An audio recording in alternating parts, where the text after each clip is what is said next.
It's almost Halloween, guys, and I have a super fun spider-filled DIY for you. I feel it.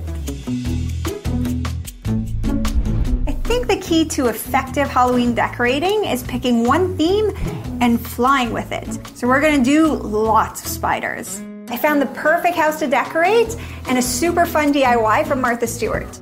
Spiders are pretty gross as is, but we're going to up the gross factor with a spider egg nest. So we're going to start with white stockings and medium-sized foam ball, which I'm going to wrap in batting and then stuff into the pantyhose. No, the stocking. It's gonna be difficult.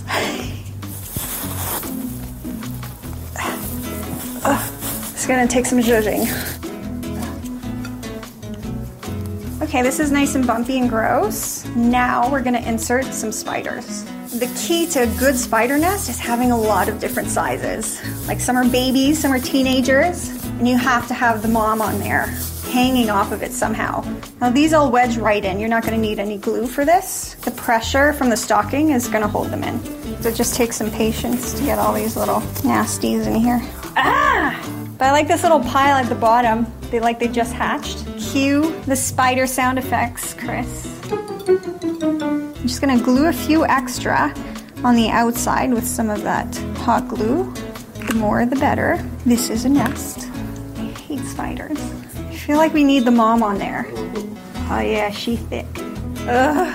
She's gonna need a lot because she's heavy. I'm like shaking, this is so gross. Okay, lots of glue for her. Just keep putting spiders all around until you feel like your nest is nice and juicy, and then it's ready to hang. Oh, he's doorbell level.